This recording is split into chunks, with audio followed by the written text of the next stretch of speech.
that's what you said. Don't give up. Is it gonna, guys? Somaliland. Somaliland.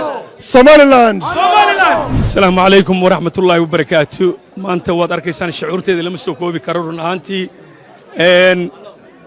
ahaantii walaalkay nakwanda kaanu muddo badan oo 20 sanadood ah ayaanu saaxiib nahay inta waxa jirta 2016kii maanta madaxweynaha Dr. Abdurrahman Maxamed Abdullaahi Cirro inuu casho intuu Nigeria ka soo dhoofay uu ku casuumay hoteelada ugu waaweyn ee London ku yaala si uu u muujiyo taageeradiisa run ahaantii maanta waxa uu yimi markii aan ku uri madaxweynihii ma habeenkaas ayuu u ballan qaaday haddaad guulaysato madaxweyne waan ku imanayaa buu yiri markaan ku uri madaxweynihii aad maalintii aad casuuntay ayaa guulaystay wuxuu yiri namar hadaba diyaaradayna saar marka maanta waa ballantii uu qaaday madaxweynahana invitationka isaga fidiyay run ahaantii waxaan run ahaantii aan soo koobi karin waxaan maanta aad arkaysaan quruxda Somaliland u soo hoyatay run ahaantii ninka ijinkiisa marka dawladda laga taga madaxweynaha oo hormood u ah mar labaadka waa xildhibaan maxamed qadar run ahaantii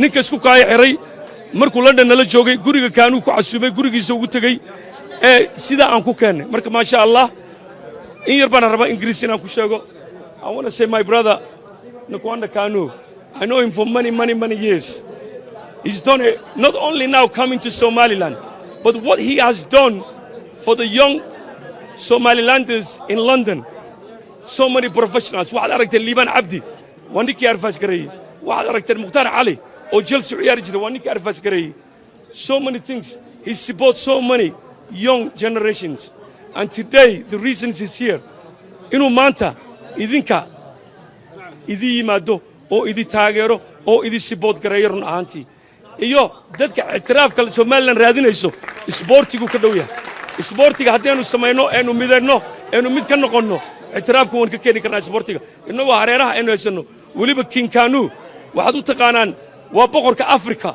ee kubadda waa the king of football in Africa weeyaan run ahaantii the reason maanta so many African players are playing in the European football because of him he's the first one he was one of the first ones went to Ajax when he was young he win the Olympics then straight away Ajax he win with the Champions League that's the biggest cup in Europe he wins with the Champions League he wins the Premier League with Arsenal he played with Inter Milan Arsenal West Bromwich Bournemouth especially I was watching some of them games live I was with him and that is amazing especially the Chelsea game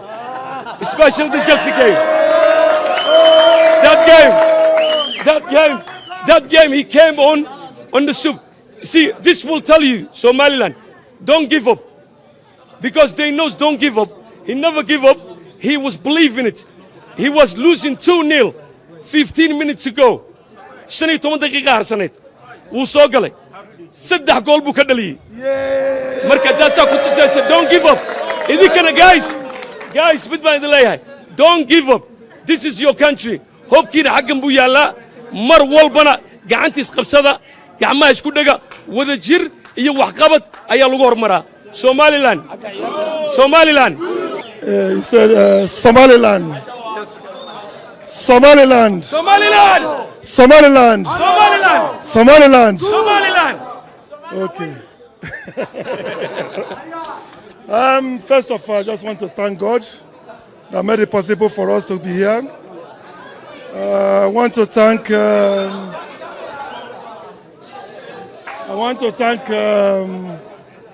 Mr. President, who is my friend and who invited me to come over. But one thing you have to know, I've been friends with Somaliland people for years and years. And for me, they are good people, peaceful people. This invitation has been long for me to come, but I've been busy. But thank God today I'm in Somaliland to see the youths and thank me. I'm surprised to see all the young boys here, all the youths, which means the development of this country is still here. The level that we be is top. Because if you have the young ones and they can work towards making this country the biggest country in the world, it's possible and it can happen. Like he said, don't give up. In life, never give up. If you say you don't have anything, you work for it and you get it. So you all here welcoming me, there's something that is in me that makes you to come out. And that means that I'm a winner, I'm a champion. So all of you here can be the same and even be better than me. But you have to sacrifice, you have to work hard. I've been friends with him for years. I don't want to say what I have achieved or what I haven't achieved, but I can whatever you have achieved. And to have a good person with you, like I said, a lot of people from this country, I haven't gone anywhere and they say that they are criminals, they are this or they are that. So which means you have a good track record and keep it up. For me coming here, I'm very, very happy. I go out tomorrow, I can tell a good story. I'm here physically. I'm not here as somebody telling me how the country is or how the people are. But today I'm here and I'm happy and I'm going to let the whole world know that it's a place that everybody has to come and enjoy themselves. Thank you very much for coming and God bless you.